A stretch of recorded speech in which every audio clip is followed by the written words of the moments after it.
अस्सलामु अलैकुम वरहमतुल्लाहि वबरकातुहू। सदर जलसा कमालुद्दीन साहब, कामा पहलवान साहब, मोअज़्ज़िज़ हाज़रीन इकराम,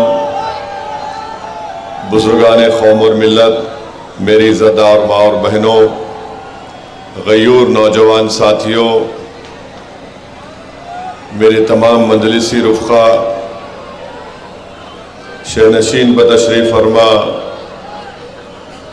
मालेगांव के आमदार रुकन असम्बली मोहतरम जनाब मौलाना मुफ्ती इस्माइल साहब, मेरे तमाम मजलिसी साथी अब्दुल मालिक साहब, डॉक्टर खालिद साहब और शहनशीन पर बैठे हुए तमाम मौज़िज़ीन, अज़ीज़ान मिल्लत, आप तमाम का बेहद शुक्रिया कि आपने अपना कीमती वक्त निकाल कर आज के इस इंतखाबी जलसे में आपने शिरकत की। मेरे अजीज़ दोस्तों और बुज़ुर्गों,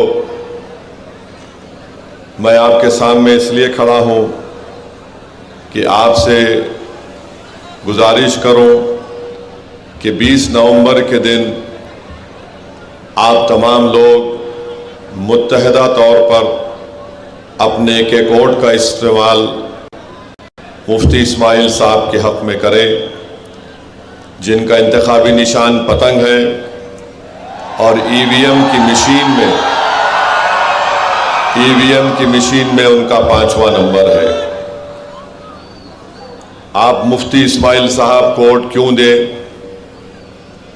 इसलिए आपको देना है, ये मेरी आपसे गुजारिश है कि आप लोग देख रहे हैं कि हमारे वतन अजीज में पार्लियामेंट के अंदर नरेंद्र मोदी की सरकार ने एक वक्फ बिल को पेश किया और उस वक्फ बिल को जब पेश किया जा रहा था तो उस वक्त मजलिस इत्तेहादुल मुस्लिमीन की तरफ से मैंने उस बिल के इंट्रोडक्शन की मुखालिफत की और मैं आपके सामने बड़ी जिम्मेदारी के साथ कह रहा हूं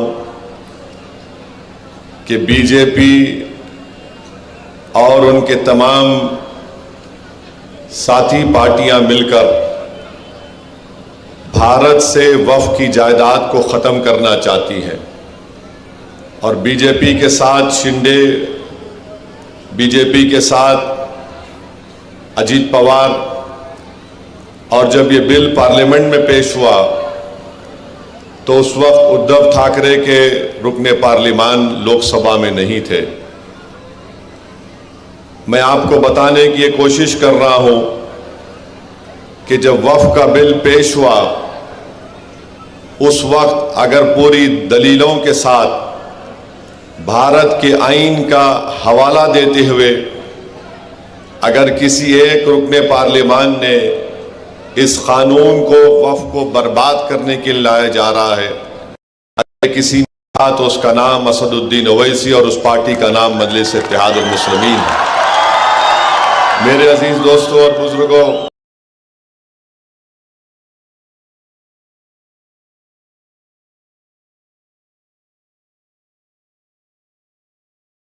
छीन लिया जाए, वक्फ बोर्ड को बराए नाम रख दिया जाए एक पोस्ट ऑफिस की तरह। और आप लोग जानते हैं कि वक्फ अगर कोई करता है तो वाकिफ उसका मालिक नहीं होता, वो जब वक्फ करता है तो उसका मालिक अल्लाह सुब्हानहू व तआला हो जाता है। अब मोदी ये चाहती है कि वक्फ की जायदादों को कैसे छीन लिया जाए कि मालेगांव के या यहाँ के ज़िले के कलेक्टर को इख्तियार दे दिया गया कि अगर कोई रोड चलता आदमी जाकर कलेक्टर से ये कह दे कि ये जायदाद वक्फ की नहीं है तो कलेक्टर साहब इंक्वायरी ऑर्डर करेंगे और जैसे ही वो इंक्वायरी ऑर्डर करेंगे वो जायदाद वक्फ की नहीं रहेंगी। तावक्त है कि वो अपनी इंक्वायरी को मुकम्मल ना कर ले और इंक्वायरी मुकम्मल करने के लिए कोई वक्त नहीं लिखा गया। अब कोई भी जायदाद पे कलेक्टर इंक्वायरी लिख देगा, जायदाद वक्फ की नहीं रहेगी, हम उससे महरूम हो जाएंगे। चाहे वो दरगाह हो, मस्जिद हो, कब्रस्तान हो, खानखाएं हो। फिर इसमें यह भी अख्तियार दे दिया गया कलेक्टर को कि अगर कोई वक्फ अल औलाद करना चाहता है तो मोदी आजकल फजीलतुल शेख बन चुके हैं हनफी फिक़्ह के मामलात में। वो ये कह रहे हैं कि कोई वक्फ अल औलाद उस वक्त तक नहीं कर सकता जब तक वो अपनी बेटी के हुकूक को नहीं दे देता के जायदाद में। हम नरेंद्र मोदी को ये बताना चाह रहे हैं कि वक्फ अल औलाद में भी एक वालिद या कोई भी उसकी अपनी पूरी जायदाद को अल्लाह के नाम पर वक्फ करती है, उसका बेनिफिशियरी अपने बेटे और बेटियों को बनाती है। उसका मुतवल्ली कोई मर्द भी हो सकता है और खातून भी हो सकती है, मगर नरेंद्र मोदी वक्फ अल औलाद को खत्म करना चाहती हैं। वक्फ बोर्ड में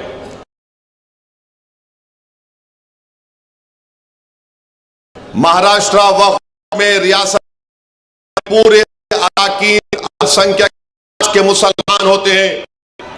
मोदी ये करना चाहते हैं कि जरूरी दो गैर मुस्लिम और उनको इतनी बड़ी तादाद में गवर्नमेंट नॉमिनेट भी कर सकती। मुसलमानों से ज्यादा गैर मुस्लिम हजरात को वक्फ का मेंबर बनाया जा सकता है में। आप बताइए, जब ये सब चीजें होंगी तो फिर अगर किसी जायदाद अगर वक्फ की आज मालेगांव में है, उसकी कमेटी में कोई गैर मारूफ शख्स को बना दिया जाएगा। मकसद एक ही है कि भारत में वक्फ की जायदादों को खत्म करके रख दिया जाए, किस तरीके से मस्जिदों को छीन लिया जाए, किस तरीके से दरगाहों को उसमें एक तनाज़ा पैदा कर दे, कब्रस्तान की जमीनों को हासिल कर ले। इवैक्यू प्रॉपर्टीज हैं, इवैक्यू प्रॉपर्टीज जो लोग अल्लाह के नाम पे वक्फ करके चले गए, मोदी बोल रहे नहीं अब नहीं रहेगा सेक्शन। वो लिमिटेशन पीरियड है जो हमारे हिंदू एंडोमेंट बोर्ड के जायदाद पर लिमिटेशन का कानून लागू नहीं होता, इस बिल में कहा जा रहा है कि वक्फ पर लागू होगा। मकसद एक ही है नरेंद्र मोदी का, मकसद एक ही है शिंदे का, मकसद एक ही है अजीत पवार का कि महाराष्ट्र से तमाम वक्फ की जायदादों को खत्म कर दिया जाए।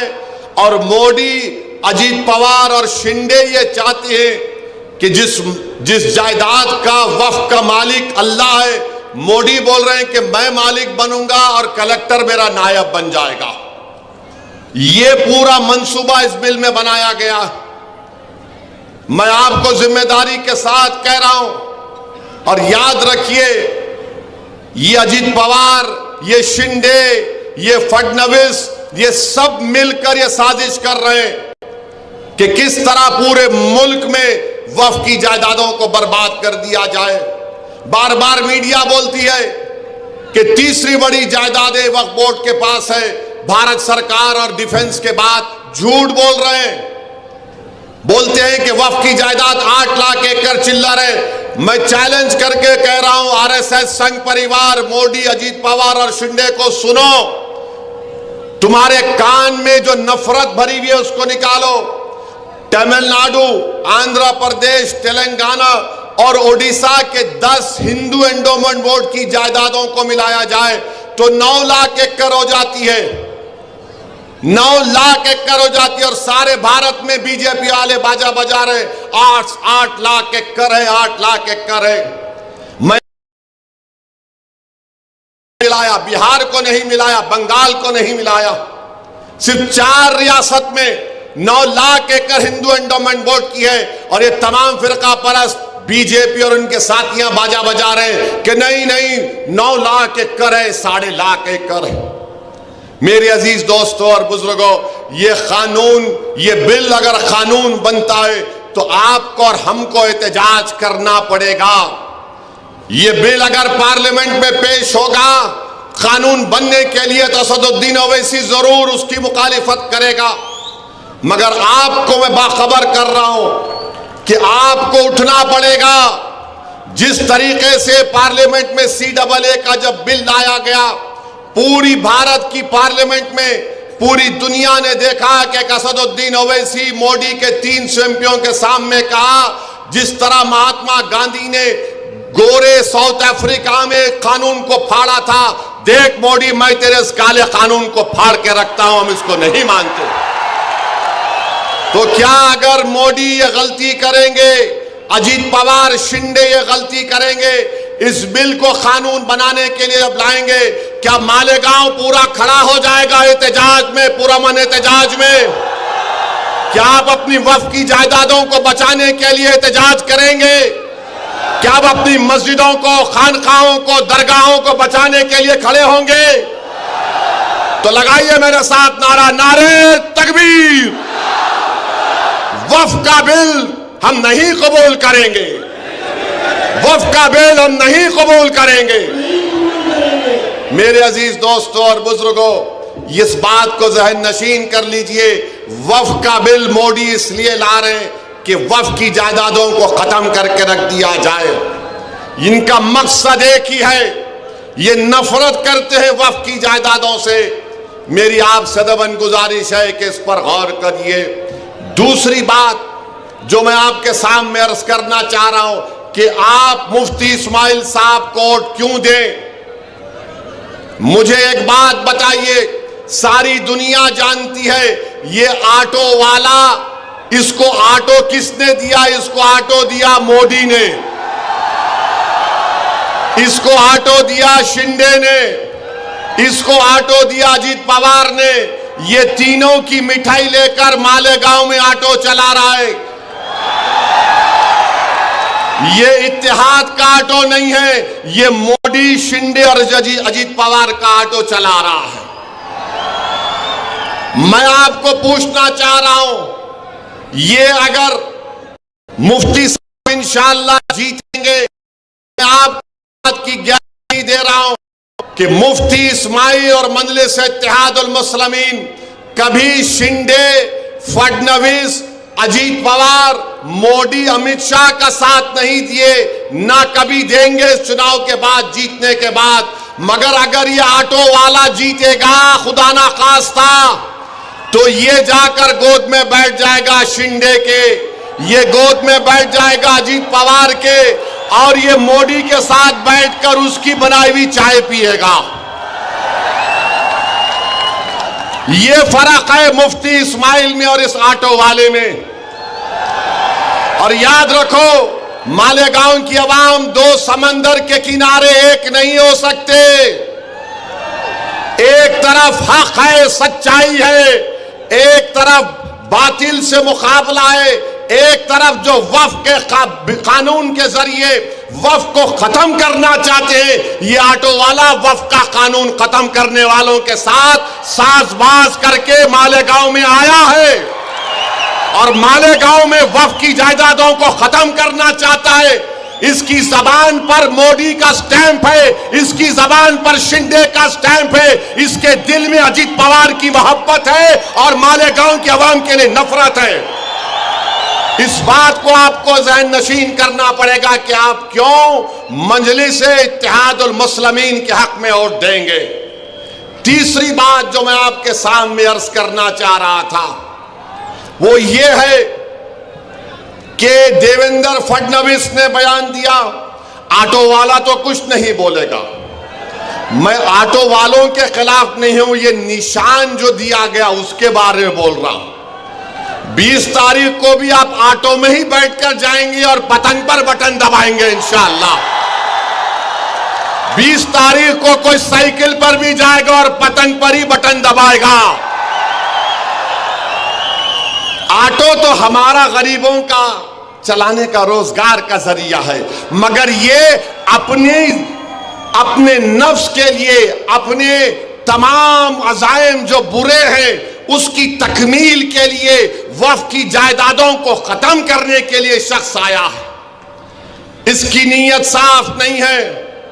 जब पार्लियामेंट का इलेक्शन हुआ, धूलिया पार्लियामेंट में मालेगांव आता है, तो बीजेपी को बड़े पेट में दर्द हुआ कि मुफ्ती इस्माइल ने ऐसा कौन सा वजीफा पढ़ के फूंक दिया कि बीजेपी का सिटिंग एमपी हार गया। ताई जीती नहीं जीती? जीती ना, आपने भी दिया ना आपने ताई कोट। मुफ्ती इस्माइल कहां खड़े थे और ये कहां खड़ा था? किधर खड़े थे दोनों? मेरे भाई, अब देवेंद्र फडणवीस बोल रहे मालेगांव सेंट्रल में और जिहाद हुआ, धर्म युद्ध हुआ। देवेंद्र फडणवीस को नहीं मालूम, क्योंकि वो फडणवीस हैं, वो अपने आप को बड़ा समझते और मालेगांव की जनता को नीचे समझते। सुनो फडणवीस, तुम बड़े नहीं हैं, ना मैं छोटा हूं, मैं तुम्हारे बराबर हूं बाबा साहेब अंबेडकर के संविधान के लिहाज से। तुम्हारे दिमाग में जो फितूर है ना कि मैं फडणवीस हूं, ये ओवैसी और ये मुफ्ती इस्माइल, ये अब्दुल मालिक है, वो गया जमाना। वो जमाना नहीं रहा कि तुम ऊपर बैठेंगे मैं नीचे बैठूंगा। हाँ, ये जो ऑटो का निशान लेकर आया है फडणवीस, वो तेरे पास नीचे बैठता होगा, मगर हम तेरे सामने, मोदी के सामने झुकने वाले नहीं है, ना मालेगांव की जनता झुकने वाली है। अब फडणवीस ने क्यों कहा? फडणवीस को तारीख नहीं मालूम। फडणवीस को हम जरा हिस्ट्री पढ़ाते हैं। फडणवीस सुनो, 1818 में यही मालेगांव था। मालेगांव के किले में मराठा और अंग्रेजों की जंग हुई। उस मराठाओं की फौज में मालेगांव के गयूर मुसलमान थे, जिन्होंने अंग्रेजों से खूब मुकाबला किया। 30 मुसलमान शहीद हुए मराठाओं की फौज में, और अंग्रेजों ने 36 बंदूक, तोप, 800 गोला बारूद और 35,500 गन पाउडर इस्तेमाल किया 1818 में। फिर 1921 में फडणवीस सुनो, 1921 में नॉन कोऑपरेशन मूवमेंट हुआ, तो मालेगांव के सरफिरे लोगों ने 47 में आजादी मिली। मालेगांव के लोगों ने कहा, 1921 में कहा कि अभी हम अंग्रेजों का परचम किले से निकालते, अंग्रेजों के परचम को निकालकर फेंक दिया। फडणवीस को नहीं मालूम, उनके पेट में दर्द हो रहा है, क्योंकि फडणवीस तुम्हारे पूर्वज नहीं थे, वो मुफ्ती इस्माइल अब्दुल मालिक के पूर्वज थे, जिन्होंने 1921 में झंडा निकाल दिया। तुम्हारे साथ तो वो शख्स बैठा हुआ है, तुम्हारे साथ फडणवीस वो शख्स बैठा हुआ है, तुम उसको मदद कर रहे हो, तुम उसको पनाह दे रहे हो, जो मालेगांव के जनता के घरों में, दीवारों में, दिलों में तोड़ना चाहता है, घर घर को बांटना चाहता है। और हमारे बुजुर्गों ने 1921 में फडणवीस अंग्रेजों के झंडे को निकाल दिया। और फडणवीस मरने वालों के नामा क्या थे? सुलेमान शाह, इस्राइल अल्लाह रखा, शाबान भिकारी, बुद्धू फरीदास, अब्दुल गफूर, अब्दुल्ला खलीफा और मोहम्मद हुसैन को अंग्रेजों ने जेल में टॉर्चर करके मार दिया। फडणवीस, क्या तुमको तकलीफ इसलिए हो रही है कि तुम्हारे ऊपर के लोग कोई नहीं थे, ये हमारे लोग थे पूरे? मालेगांव सेंट्रल, मालेगांव सेंट्रल, फडणवीस की जबान से क्या निकला? मालेगांव निकला नहीं निकला? निकला नहीं निकला मालेगांव? क्या कहा? और जिहाद, क्या कहा? धर्म युद्ध। तो फडणवीस ने क्या किया? अपने मोहरे को सामने कर दिया और मालेगांव की आवाम के सामने फडणवीस ने अपने मोहरे को, क्योंकि पार्लियामेंट का बदला लेना है, क्योंकि आपने बीजेपी को हरा दिया था, तो फडणवीस, शिंदे और अजित पवार ये चाह रहे कि पार्लियामेंट में तुम हमको हराए ना, अब हम हमारे मोहरे को सामने करेंगे, ताकि दोबारा मुफ्ती इस्माइल मालेगांव के इत्तेहाद की ताकत पर कामयाब ना हो सके। समझ में आई मेरी बात? नहीं आई तो और बोलूं खुल के, और बोलूं? अभी 19 मिनट बाकी है, बोल सकता हूं मैं।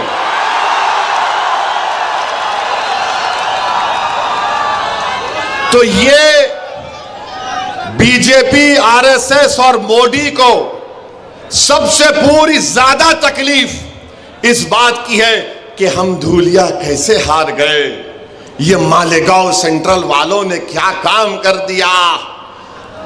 और इसीलिए फडणवीस बोल रहे वोट जिहाद धर्म युद्ध।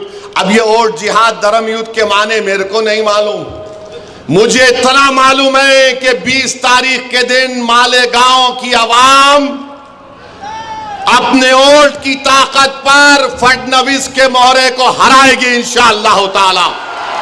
मुझे इतना मालूम कि मालेगांव की आवाम सुलेमान शाह, इजराइल अल्लाह रखा, शाबान बिखारी, बुद्धू फरीदास, अब्दुल गफूर की कुर्बानियों को ताजा कर देगी और शिंदे और अजीत पवार के चमचे को जीतने नहीं देगी इंशाअल्लाह ताला।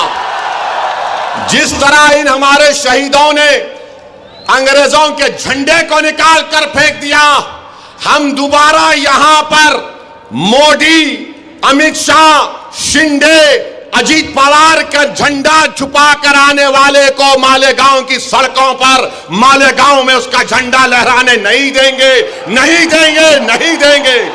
मालेगांव में परचम लहराएगा तो इत्तेहाद का परचम लहराएगा, मालेगांव में परचम लहराएगा तो गुलामाने मुस्तफा का परचम लहराएगा, मालेगांव में परचम लहराएगा तो आशिक रसूल का परचम लहराएगा, मालेगांव में परचम लहराएगा तो वफ की जायदादों को बचाने वालों का परचम लहराएगा, मालेगांव में परचम लहराएगा तो दरगाहों को आबाद करने वालों का परचम लहराएगा, मालेगांव में परचम लहराएगा तो दिलों को मिलाने वाले का परचम लहराएगा, बांटने वालों का परचम नहीं उठेगा, नहीं लहराया जाएगा इंशाअल्लाह। अब आपको फैसला करना है कि मुफ्ती इस्माइल को इस बुनियाद पर आपको वोट देना है। तुम क्या मोदी को कामयाब करोगे या मुफ्ती इस्माइल को कामयाब करोगे? बोलो। तुम क्या मोदी के एजेंट को कामयाब करोगे या अब्दुल मालिक को कामयाब करोगे? तुम क्या शिंदे को कामयाब करोगे या अपने आप को कामयाब करोगे? तुम क्या अपने आप को कामयाब करोगे या अजीत पवार की मिठाई लाकर बांटने वाले को कामयाब करोगे? यह फैसला मालेगांव की आवाम को करना है।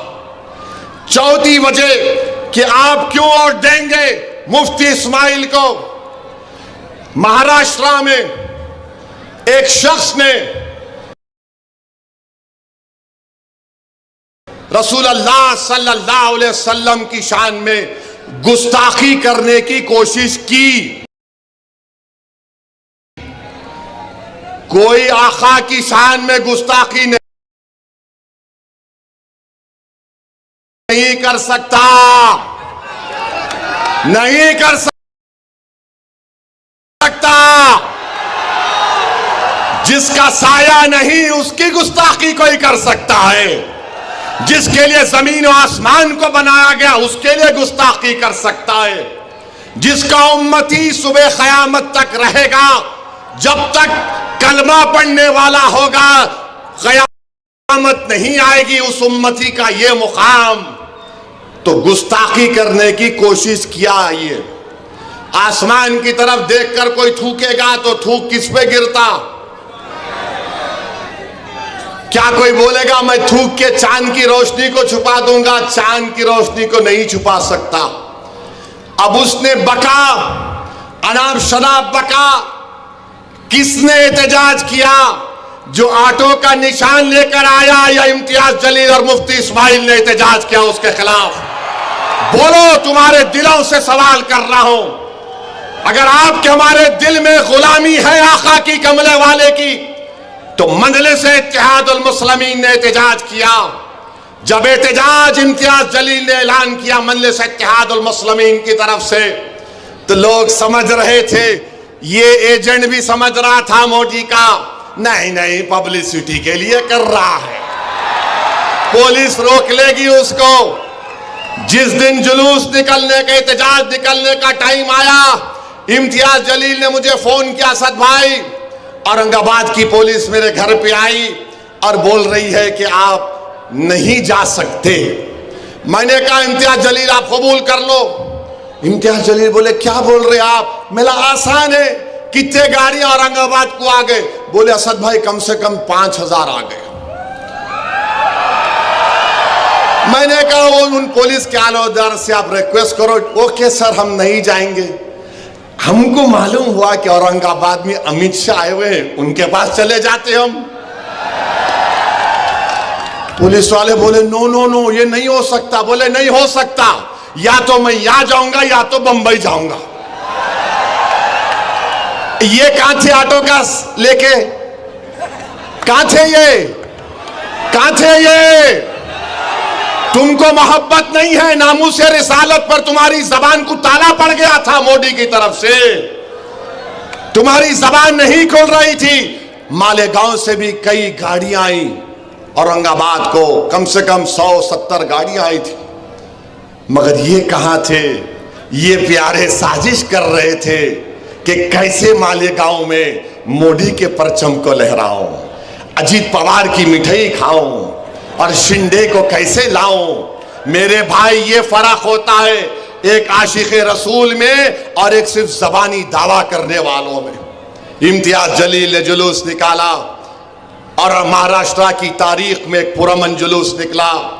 लोग समझ रहे थे कि दंगा होगा, मगर जो आशिक रसूल होता है, जो मदीने के बाजारों में बिक जाता है, उसको कोई खरीद नहीं सकता। मेरे भाई जुलूस निकला, एहतजाज हुआ, दुनिया ने देख लिया। आप कहां थे?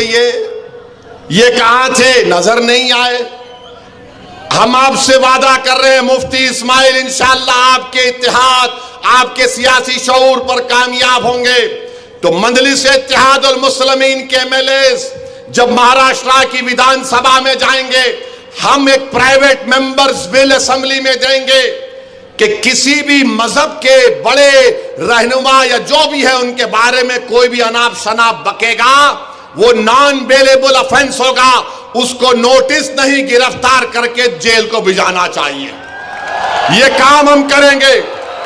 दूसरा हम ये काम करेंगे कि मराठा रिजर्वेशन का मुतालबा करेंगे। अब फडणवीस को बात समझ में आई नहीं आई नहीं मालूम, मगर ये हमारी तारीख है। इस बुनियाद पर भी आपको मुफ्ती इस्माइल को वोट देना है। पांचवी बात यह है कि अब्दुल मालिक पर गोली कौन चलाया? अब्दुल मालिक पर गोली कौन चलाया? बोलो कौन चलाया?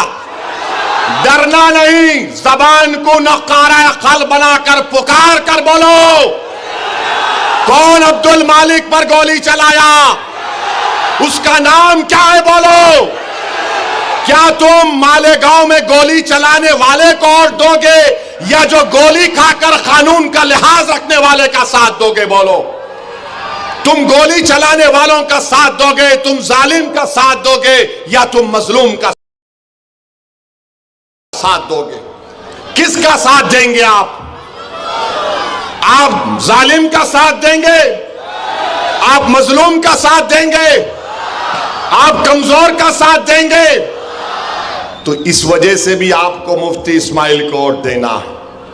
और जो गोली चला रहे हैं, मैं उनसे भी कह रहा हूं, भाई साहब तुमको भी एक दिन मरना है, हम सबको एक दिन मरना है। कोई दुनिया में नहीं मरता जब तक उसका टाइम नहीं आया। मेरी गाड़ी पर भी 6 फीट के फासले से इबलीस की औलाद ने गोली चलाई थी।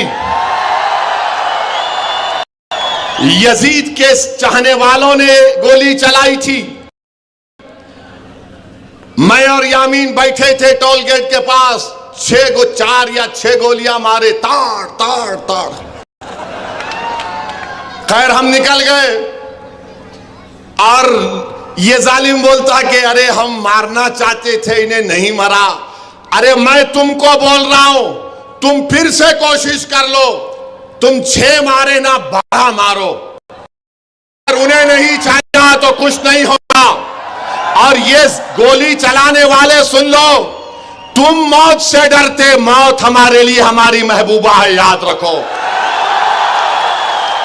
मैं अब्दुल मालिक के बाप की मौजूदगी में बोल रहा हूं, हम मौत से डरने वाले नहीं हैं। अरे मौत को तो गले लगाना हमारा काम है। एक साल से इजराइल गाजा में 40,000 लोगों को मार दिया, मगर वहां का बच्चा भी बोल रहा, ले पत्थर, फलस्तीन जिंदाबाद। आप हमको 4 गोलियां अब्दुल मालिक को मार के जख्मी करके, याद रखो जख्मी शेर ज्यादा खतरनाक होता है। मगर इनका मंशा और मकसद क्या है? जो गोली पर भरोसा करते, बैलेट पर नहीं करते, जो गोली पर भरोसा करते, जमहूरियत पर नहीं करते, वो आपके वोट के हकदार नहीं है। याद रखो मालेगांव के गरीबों, याद रखो मेरी इज्जतदार मां और बहनों, तुम चाहे अंसारी हो या दखनी हो या कुछ भी हो, तुम चाहे मुसलमान हो या दलित हो, याद रखो अगर गोली का कल्चर शुरू हो जाएगा तो अब्दुल मालिक पर चली गई, कल तुम्हारी औलाद को मारा जाएगा, कल तुम्हारी बेटी बेवा होगी, कल तुम्हारे बच्चे यतीम होंगे। इसलिए गोली चलाने वालों का साथ हम नहीं दे सकते। जान बचाने वालों का साथ दो, जान लेने वालों का साथ मत दो, कातिलों का साथ मत दो, जिंदगी बचाने वालों का साथ दो। और वो है मजलिस इत्तेहादुल मुस्लिमीन। मुफ्ती इस्माइल को इसलिए आपको वोट देना है, इसीलिए आपको वोट देना है। अब आप बोलेंगे एक और वजह बताओ असदुद्दीन। एक और वजह यह है मेरे दोस्तों, करबला का मैदान है, इमाम हुसैन है, पानी बंद कर दिए, खुद पानी पीते थे, मगर याद रखो तारीख पुकार पुकार कर कह रही है, जिसने इमाम हुसैन का पानी बंद किया आज जमाना उनको भुला दी। आज जो उस वक्त पानी नहीं पियाले रसूल, आज सुबह क़यामत तक दुनिया उनको याद रखती है। याद रखो जालिमों, तुम्हारा जुल्म ज्यादा चलने वाला नहीं है। तुम ये समझ रहे हो कि तुम किसी को डराएंगे, पोस्टर नहीं लगाना, हम ऐसा कर देंगे, जमीन पे कब्जा कर लेंगे। अरे तुम ड्रग्स को मालेगांव में आम कर दिए, तुम ड्रग्स को मालेगांव में आम कर दिए। क्या नाम है उसका? हाँ नहीं नहीं, और एक नाम भी है, और एक नाम भी है।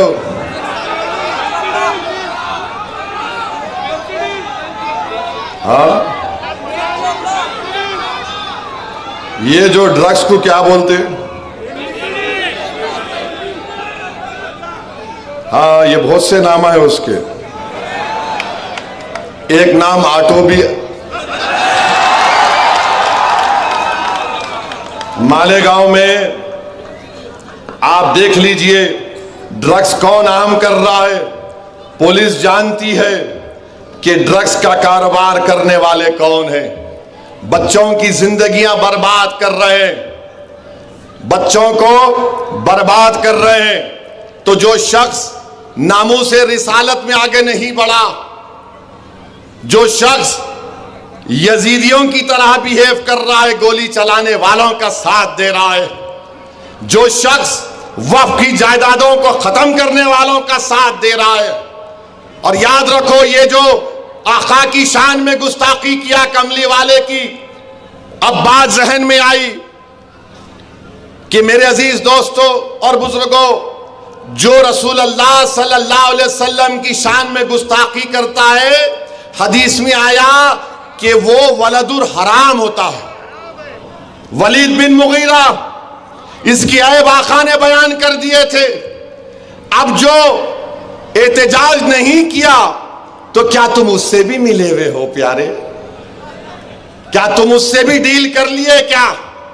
तो मेरे अजीज दोस्तों और बुजुर्गों, हम आपसे अदबन गुजारिश करने आए हैं कि 20 नवंबर के दिन आपको मुफ्ती इस्माइल साहब कोट इसलिए भी देना है जो मालेगांव के हर मजहब के मानने वालों को साथ लेकर चल सके, जो मालेगांव के हर मसलक के लोगों को साथ लेकर चल सके, जो मालेगांव के हर फिरके के लोगों को साथ लेकर चल सके, जो मालेगांव के दिलों को जोड़ने का काम कर सके, जो मालेगांव के इख्तलाफात को कम करने का काम कर सके। ये काम सिर्फ मजलिस-ए इत्तेहादुल मुस्लिमीन कर सकती है।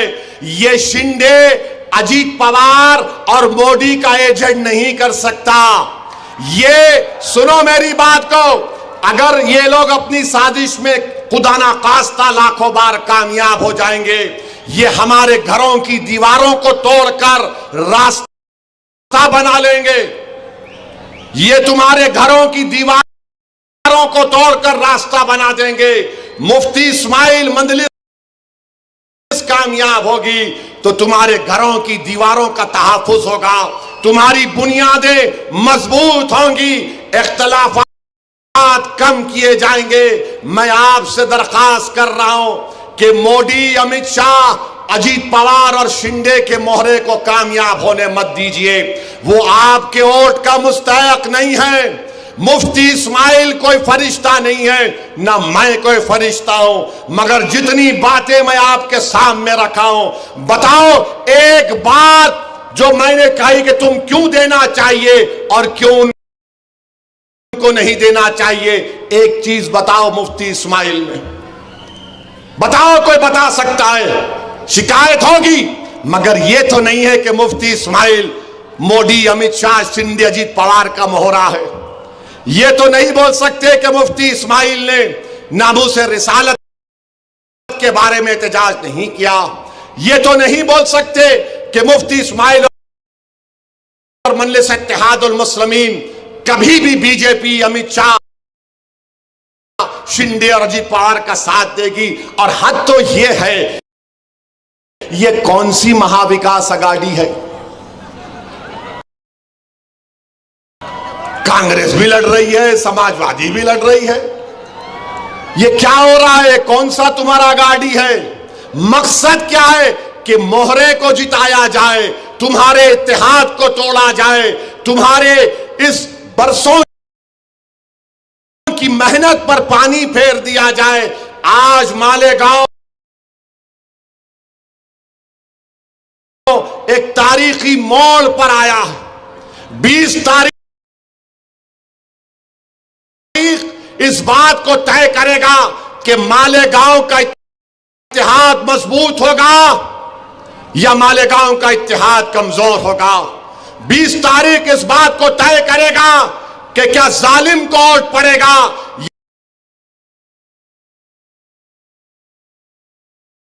या जालिमों से पंजा आजमाई करने वालों का आप साथ देंगे। 20 तारीख इस बात को तय करेगा कि कोई इमाम हुसैन का परचम उठाने वाले का आप साथ देंगे या यजीदी लश्करों का जो मोहरा बनकर आ रहा है उसका आप साथ देंगे। 20 तारीख इस बात को तय करेगा कि आप दिलों को मिलाने वाले का साथ देंगे या दिलों को तोड़ने वाले का साथ देंगे। 20 तारीख इस बात को तय करेगा कि अब्दुल मालिक को इंसाफ मिलेगा या फिर और ऐसे अब्दुल मालिक पर गोलियां चलाई जाएंगी। 20 तारीख इस बात को तय करेगा कि मालेगांव में जो लोग नशा दे रहे हैं, ड्रग्स दे रहे हैं, हम उनका ताक़ुब करेंगे या फिर वो हम पर हावी हो जाएंगे। 20 तारीख इस बात को तय करेगा कि अगर दोबारा महाराष्ट्र में कोई नामूसे रिसालत पर कोई बकवास करेगा तो हम एहतजाज करने वालों का साथ देंगे या फिर जालिमों से जाकर हाथ मिलाने वालों का साथ देंगे। तो बताओ मालेगांव की आवाम, बताओ मेरी मां और बहनों, किसका साथ दोगे आप? किसका साथ दोगे आप? बताओ, हाथ उठाकर बताओ। आप मुफ्ती इस्माइल का साथ देंगे